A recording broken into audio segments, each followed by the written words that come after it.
Olá, queridos alunos da Faculdade de Direito de Franca, estamos aqui novamente para mais uma videoaula da disciplina de Ciência Econômica e Política. Estamos estudando a unidade que trata da produção e hoje nós falaremos um pouco sobre o fator capital, que é considerado um investimento, assim como outros fatores de produção. Bom, só para lembrar que nós estamos estudando os chamados fatores de produção, terra, trabalho e capital, fundamentais na moderna produção capitalista, que não é mais de subsistência. E estamos vendo detidamente cada um desses fatores. Já estudamos o fator terra, que são os recursos naturais, já estudamos o fator trabalho e agora abordaremos o fator capital, que é um fator secundário, além de outros fatores da produção, e falaremos também, só que na aula síncrona, sobre empresa. Então vamos lá. A palavra capital, certo?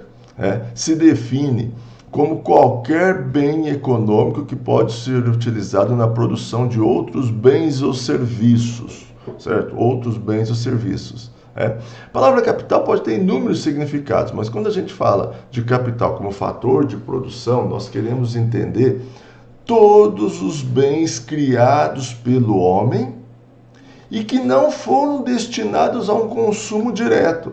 Eles foram criados para ajudar na transformação de outros bens de consumo direto, certo? Então eles nos auxiliam no processo de transformação de outros bens. Então, nós queremos entendê-los como toda ferramenta, toda máquina, todo equipamento, toda instalação, toda usina, os meios de transporte, os meios de comunicação, certo?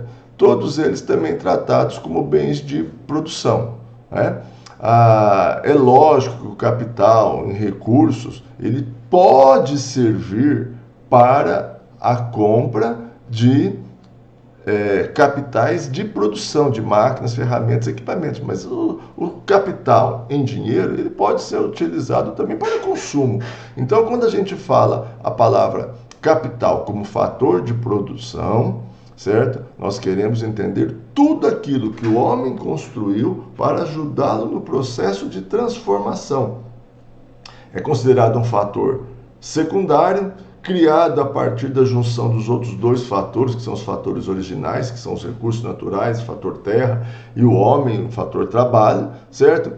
E hoje, e cada vez mais na nossa sociedade, ele é um fator de produção que qualifica e melhora o resultado do bem final, tanto em quantidade como em qualidade, certo? Então ele auxilia muito e é preponderante nos dias de hoje, nessa moderna produção, no processo de transformação, na produção, certo? E ele nasceu como? Nasceu quando o homem primitivo percebeu que poderia fazer instrumentos como o arco, a flecha, o machado de pedra, certo? A faca, entre outros instrumentos rudimentares que auxiliariam ele na transformação, auxiliariam ele na sobrevivência. Então, o homem foi construindo isso. Trata-se de bens que não proporcionam uma satisfação imediata. Então você trabalha para construir uma máquina, que aquilo não vai te proporcionar uma satisfação no seu consumo, mas ele vai ajudá-lo na obtenção de outros bens, certo? Que você necessita no seu dia a dia, certo? E como eu falei para vocês, a palavra capital tem inúmeros significados. Capital físico, certo? Capital humano, capital financeiro, dinheiro, capital especulativo, certo? Mas, como fator de produção, deve ser entendido como um conjunto de estruturas criadas pela sociedade para a reprodução de outros bens econômicos, certo? Então, o capital também pode ser entendido como estoque de riquezas acumuladas desde que destinada à produção e geração de outras riquezas, certo? E como que se forma capitais?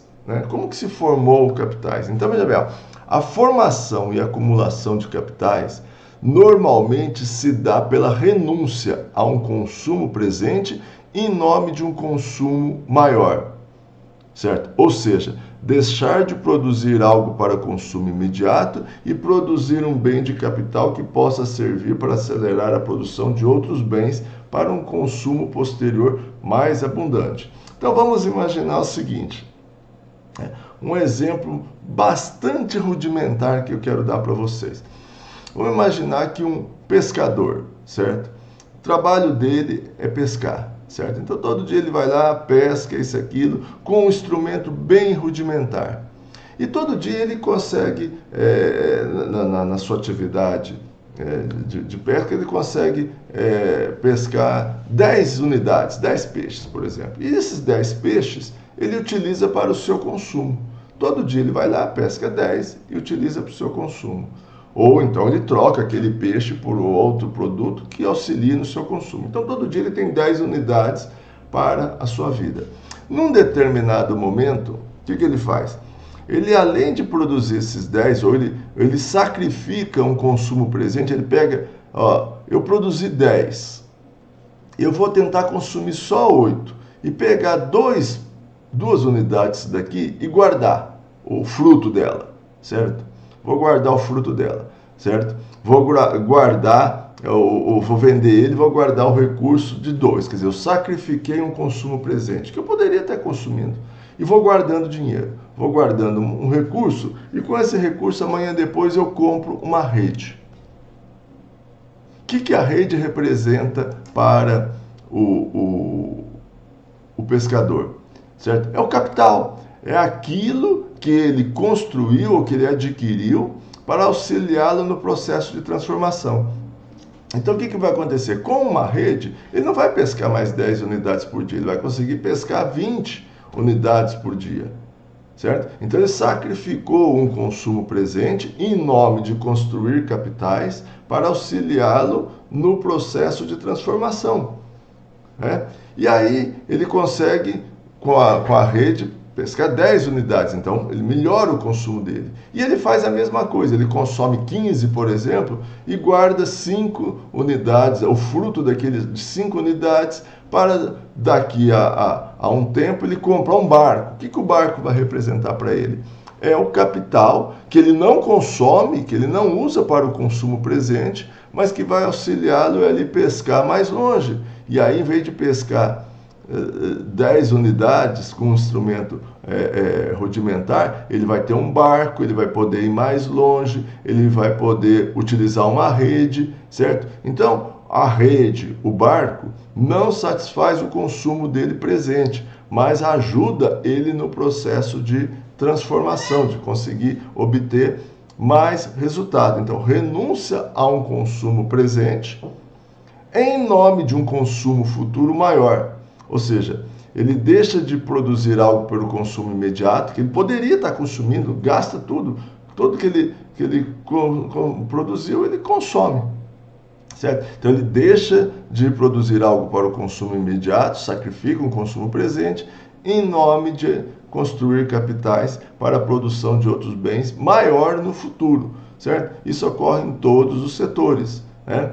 As sociedades que cresceram, evoluíram, que enriqueceram, foram sociedades que foram capazes de aí, no passado, ao longo de muito tempo, acumular muitos capitais, certo? Então são sociedades mais ricas, tem mais indústrias, tem mais fábricas, tem mais rodovias, tem mais usinas, tem mais instrumentos, tem mais máquinas, certo? Então eles conseguem produzir muito mais. Nós ainda, no caso do Brasil, ainda estamos tentando acumular capitais, certo? Então eles já estão na nossa frente. Então, lógico que eles conseguem transformar muito mais do que nós. Eles conseguem ter uma produção maior e, consequentemente, ter uma qualidade de vida melhor. Por quê? Porque o consumo também vai poder ser maior, né?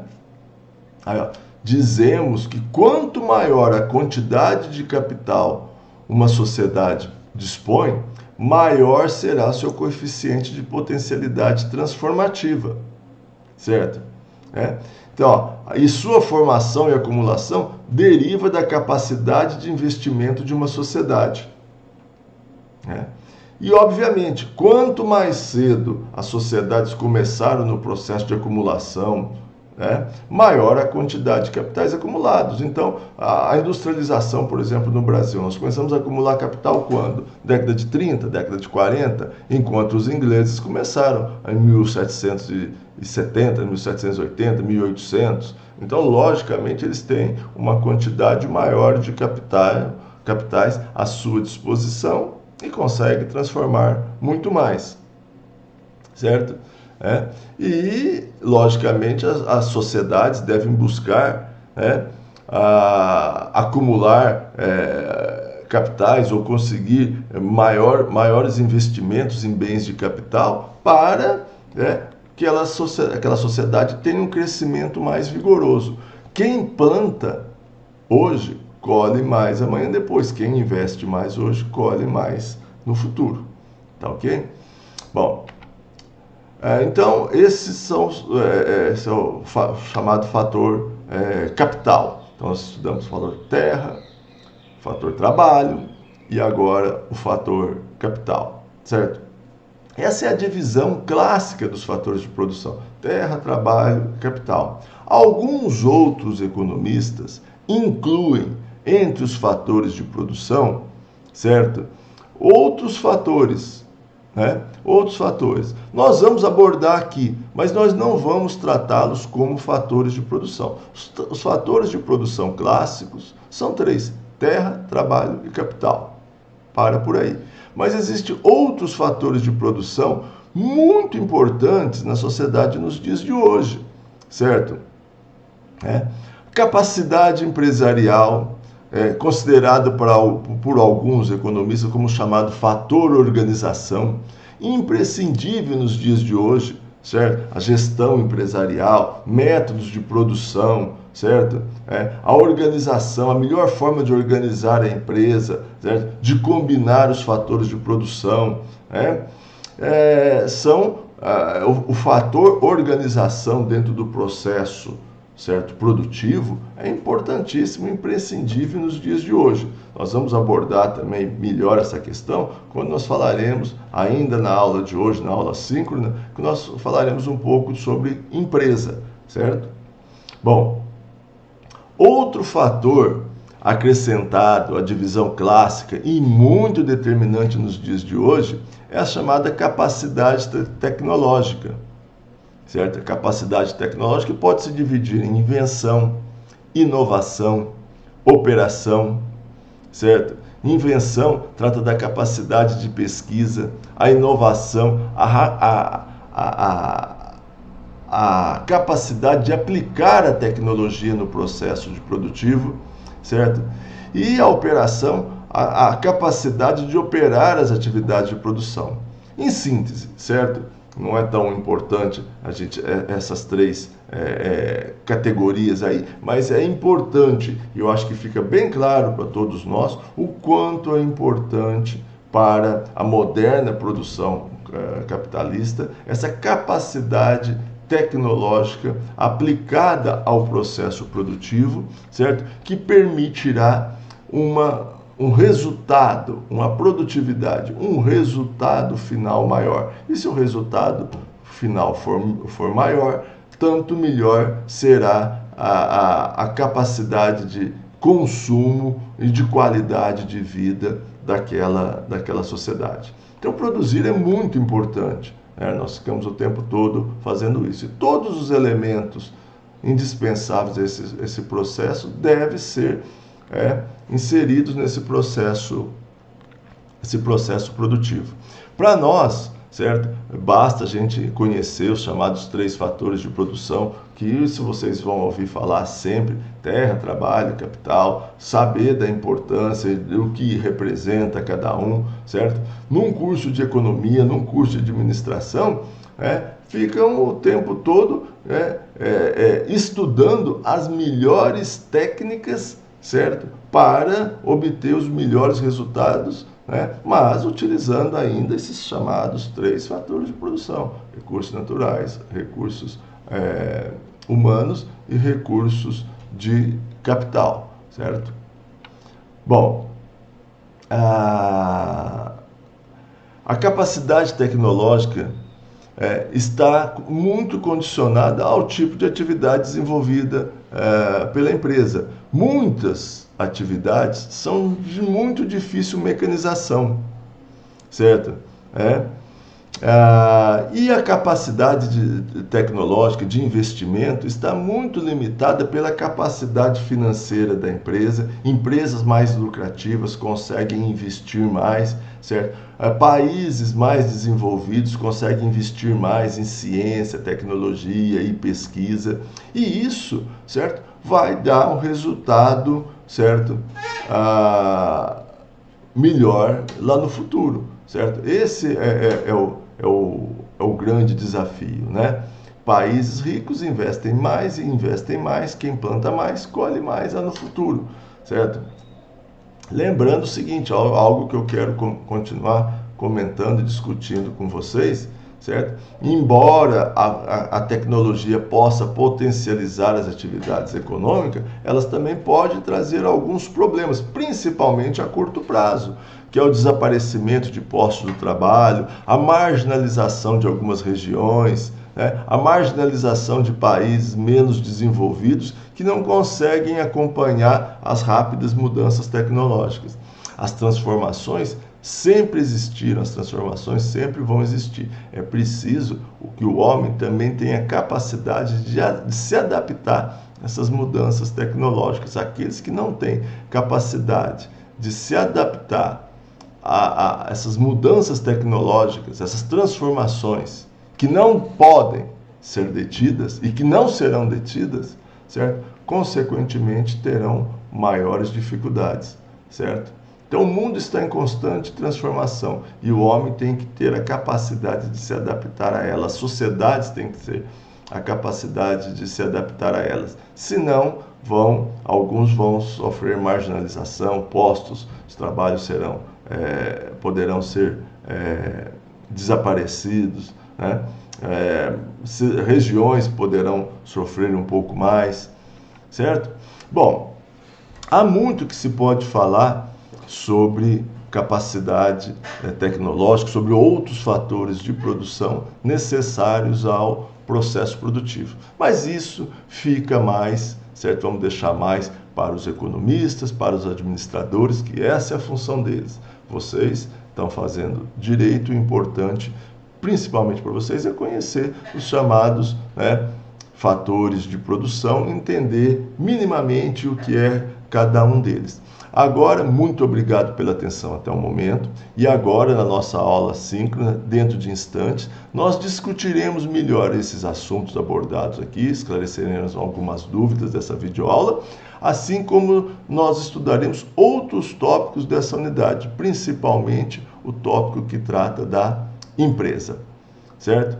Até já, encontro vocês na nossa aula síncrona.